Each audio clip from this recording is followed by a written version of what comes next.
Hi guys, good morning everybody. स्वागत है आप सभी विद्यार्थियों का मेरे YouTube channel diamond classes Farrukhabad में। जैसा कि आपने देखा इससे पहले कई वीडियो कि मैंने आपको बिल्कुल जीरो लेवल से इंग्लिश सिखाई है। आज फिर मैं आपको एक टॉपिक लेके आया हूँ, यूज ऑफ शुड। या बच्चों, यूज ऑफ शुड। इससे पहले मैं आपको यूज ऑफ कैन पढ़ा चुका हूँ, यूज ऑफ कुड पढ़ा चुका हूँ। आज मैं आपको पढ़ाऊंगा यूज ऑफ शुड। यदि आपने use of can, use of could ना पढ़ा हो तो मेरे प्यारे बच्चों, सबसे पहले मेरे चैनल पर जाकर उन दो टॉपिक को पढ़िए। जब दो टॉपिक पढ़ोगे तीसरा टॉपिक बहुत इजी तरीके से आपको समझ में आएगा। यदि मेरे चैनल पर नए हो तो मेरे चैनल को पहले सब्सक्राइब करें और फिर आगे से पढ़िएगा अच्छे से। चलिए चलते हैं यूज ऑफ शुड। जी हाँ बच्चों, यूज ऑफ शुड। शुड का मतलब क्या होता है ये जानते हैं। शुड होता क्या है तो मेरे प्यारे बच्चों आपके सामने है शुड क्या होता है। चलिए आपको दिखाते हैं शुड होता क्या है। Use of should. शुड का मतलब होता है चाहिए। जी हाँ बच्चों, चाहिए। शुड का मतलब क्या होता है? चाहिए। जैसे यूज ऑफ कैन बनाया था उसी प्रकार से यूज ऑफ कुड बना था, उसी प्रकार से यूज ऑफ शुड बनेगा।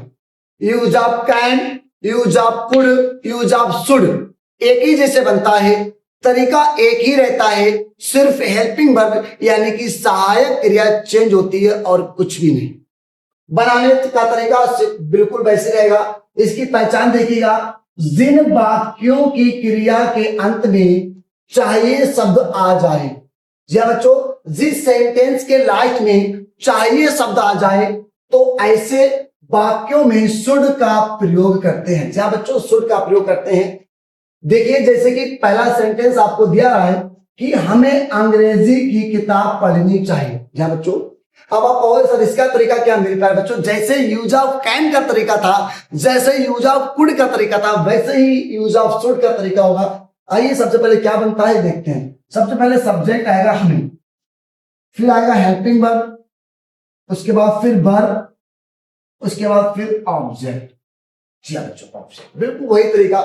सबसे पहले आगे से ले लो सब्जेक्ट, फिर पीछे से हेल्पिंग वर्ब, फिर उसके बाद वर्ब, उसके बाद ऑब्जेक्ट। बिल्कुल सिंपल है।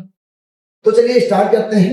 देखिए सबसे पहला टेंस क्या है? हमें अंग्रेजी की किताब पढ़नी चाहिए, तो हमें हो गया भी, फिर आएगा पीछे चाहिए शुड होगा, फिर होगा पढ़ने की रीड होती है बेटा, फिर क्या पढ़े? किताब, रीड ए। किसकी किताब? अंग्रेजी किताब, रीड। रीड ए नहीं लगाएंगे, फिर लगाएंगे read English book. Read English, English book की बात है तो इंग्लिश बुक एक ही होती है इसलिए इसमें ए नहीं लगाएंगे। ये हो गया फुल स्टॉप, सेंटेंस कंप्लीट हो गया। दूसरा टेंस है राम को कटहल खाना चाहिए। जी हाँ बच्चों, राम को कटहल खाना चाहिए तो राम की सबसे पहले सब्जेक्ट होगा राम, फिर क्या है? चाहिए शुड, फिर खाने की होती ईट, फिर दाल लगता है क्या खाना चाहिए? कटहल। कटहल की होती जैक फ्रूट। जी हाँ बच्चों, jack fruit, JACK jack fruit, FRUIT fruit. यहां फुल स्टॉप हो गया। ये सेंटेंस कंप्लीट हो गया। आई होप मैं ऐसा करता हूं कि आपको ये सेंटेंस बिल्कुल सिंपल लगा होगा, क्योंकि जैसे कैन पढ़ा था, जैसे कुड पढ़ा था, उसी हिसाब से शुड होता है। जी हाँ बच्चों, बहुत सिंपल है। आइए शुरू करते हैं नेक्स्ट टॉपिक। आगे देखिए क्या है। अब आ जाइएगा निगेटिव पे। निगेटिव बिल्कुल सिंपल है। चलिए निगेटिव बहुत सिंपल है और मैं आपको समझाऊंगा कि निगेटिव क्या है। जानते हो निगेटिव का मतलब नहीं, फिर वही आ गया निगेटिव का मतलब नहीं। और मैं आपको समझा चुका है। जिसमें नहीं आता तो नहीं के लिए नॉट लगता है। नॉट हमेशा तीसरे नंबर पर लगता है, यानी कि थर्ड नंबर पे। बिल्कुल बेटा सही बात है, थर्ड नंबर पे लगता है। आइए लगाते हैं। लड़कियों को गोलगप्पे नहीं खाना चाहिए। तो सबसे पहले सब्जेक्ट लड़कियों, द गर्ल्स। लड़की एक है, लड़कियां बहुत सी हैं तो गर्ल्स होगा। गर्ल्स। चाहिए शुड, नहीं के लिए नॉट। अब खाने की होती बात क्या है? ईट। क्या खाना चाहिए? गोलगप्पे। द वाटर, जी हाँ बच्चों, वाटर वॉल्स, गोलगप्पे। फुल स्टॉप लगे, सिंपल सी बात है। अब क्या लिखा? दादाजी को रबड़ी नहीं खाना चाहिए।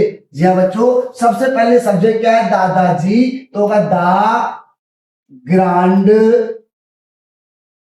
फादर, फिर होगा चाहिए शुड, नहीं लिखा है, तीसरे नंबर पे नॉट आएगा। फिर क्या है, खाना ईट। क्या खाना चाहिए, रबड़ी। अब रबड़ी की मीनिंग क्या होती है, आप कमेंट करके बताइए कि रबड़ी की मीनिंग क्या होती है। यदि आपको ना पता हो तो कमेंट्स करिएगा, मैं आपको बताऊंगा रबड़ी की मीनिंग क्या होती है। और रबड़ी जैसी क्या, रबड़ी के अलावा बहुत सी मीनिंग ऐसी बताऊंगा। बस आप मेरे साथ जुड़ जाइए, सब्सक्राइब कर लीजिए चैनल को। यदि मेरे चैनल पर आप नए हो, मेरे प्यारे बच्चों, बहुत मीनिंग बताने वाला हूं, ऐसी मीनिंग बताने वाला हूं। अभी तो बिल्कुल स्टार्टिंग है, जीरो लेवल से ले चल रहा हूं, आपको हीरो लेवल तक ले जाऊंगा। जीरो से हीरो बनाने का मेरा काम है। जुड़ जाइए महफूज सर के साथ। मेरे प्यारे बच्चों, रबड़ी की मीनिंग आप बताएंगे कमेंट्स में। अब चलते हैं नेक्स्ट सेंटेंस में। माता जी को गुलाब जामुन नहीं खाना चाहिए। जी बच्चों, माता जी को गुलाब जामुन नहीं खाना चाहिए। अब गुलाब जामुन क्या होता है ये भी आप बताएंगे, ताकि क्योंकि नई नई मीनिंगों का भंडार मैं आपके लिए लाता रहूंगा और आपको गुलाब जामुन जैसे स्वीट्स चीजें खिलाता रहूंगा। जी हाँ बच्चों, चलिए ये भी सेंटेंस आपको बनाना है, मैं बनाता हूं। गुलाब जामुन को आप लिख दीजिए, नहीं पता हो तो मुझसे पूछिए, मैं बताऊंगा। कमेंट्स करिए, मैं बताऊंगा। माता जी को गुलाब जामुन नहीं खाना चाहिए, तो माता जी है द मदर। फिर क्या है, चाहिए, शुड। नहीं के लिए नॉट तीसरे नंबर पे। फिर खाने क्या होती, ईट। क्या खाना, क्या खाना चाहिए, गुलाब जामुन। ये आप लिखिएगा, ये दो मीनिंग मैंने आपके लिए रखी थी, क्योंकि आपको ना समझ में आया तो पूछिए, कमेंट्स करिए, मैं बताऊंगा, तुरंत ही बताऊंगा, कमेंट्स में बताऊंगा। यदि आपको कमेंट्स ना करना हो तो मेरे चैनल पे व्हाट्सएप करिएगा, मैं आपको आपके स्क्रीन पे मोबाइल नंबर दे दूंगा, उस पर आप व्हाट्सएप कर सकते हो, व्हाट्सएप से पूछ सकते हो, बिल्कुल फ्री, कोई पैसा नहीं। यदि आपको एक्स्ट्रा क्लास भी चाहिए, मैं एक्स्ट्रा क्लास भी आपको दूंगा, बिल्कुल फ्री। व्हाट्सएप पे आप कांटेक्ट जरूर कर लीजिए। चलिए आप चलते हैं नेक्स्ट। चलिए इसमें क्या है, क्या आप तो जानते हैं सभी बच्चे कि जिसमें क्या पहले आता है उसमें साइक्रिया पहले आती है। इसमें भी लिखा है वाक्यों में शुड को कर्ता से पहले, कर्ता यानी सब्जेक्ट से पहले रहते थे। तो चलिए अब क्या पहले है, तो शुड पहले आएगा। सब्जेक्ट क्या है, राम। फिर क्या है, खाना। खाने क्या होती, ईट। क्या खा रहे, खीर। खीर क्या होती, खीर जानते थे, eat the rice pudding. Rice pudding मान होता खीर। जहां बच्चों खीर, पुडिंग होता PUDDING, पुडिंग मान होता खीर जी। अब देखिए नेक्स्ट सेंटेंस क्या, क्या अध्यापक को अंग्रेजी सीखना चाहिए। क्या अध्यापक अंग्रेजी सीखना नहीं सिखाना चाहिए, सॉरी गलत हो गया यहां पर। क्या अध्यापक को अंग्रेजी सिखाना चाहिए। सिखाने की क्या होती है, टीच होती है। मेरे प्यारे बच्चों मिस्टेक हो गई टाइप करने में, यहां पर सीखना नहीं सिखाना होगा। क्या अध्यापक को अंग्रेजी सिखाना चाहिए, क्या पहले है, तो शुड पहले आएगा। अध्यापक की द टीचर। सिखाने की होती टीच। क्या, अंग्रेजी टीच इंग्लिश, टीच इंग्लिश। ये हो गया बेटा आपका टेंस। और यहां पे क्या पहले, तो समा का चिन्ह लगा दिया। फिर आ जाओ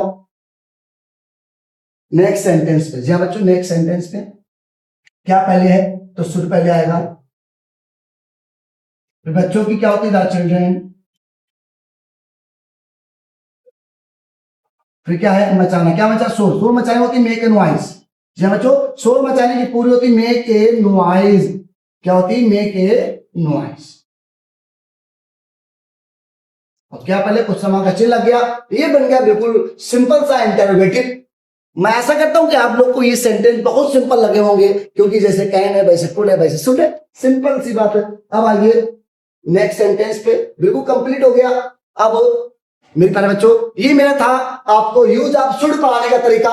मेरे प्यारे बच्चों, यदि आपको यूज ऑफ शुड पढ़ाने का तरीका मेरा पसंद आया हो तो मेरे चैनल को लाइक करें, सब्सक्राइब करें एंड शेयर करें। मेरे प्यारे बच्चों, सब्सक्राइब करने के बाद बेल आइकन की घंटी जरूर दबाएं, क्योंकि बेल आइकन की घंटी दबाने पर मेरी हर वीडियो की नोटिफिकेशन आपके पास पहुंचेगी, जिससे आपको अच्छे से पढ़ाई करो। जी हाँ बच्चों, अच्छे से पढ़ाई होगी और आपको बेहतर जीरो लेवल से हीरो लेवल तक, यानी जीरो से हीरो बनाने का पूरा प्रयास करूंगा। मेरे प्यारे बच्चों, सब सिर्फ जुड़ जाइए, साथ में और चलते रहिए और अपने बच्चों को, अपने दोस्तों को ये वीडियो शेयर करते रहिए। जी बच्चों, अब मिलता हूं नेक्स्ट वीडियो में और नए वीडियो के साथ। जी बच्चों, जय हिंद, जय भारत।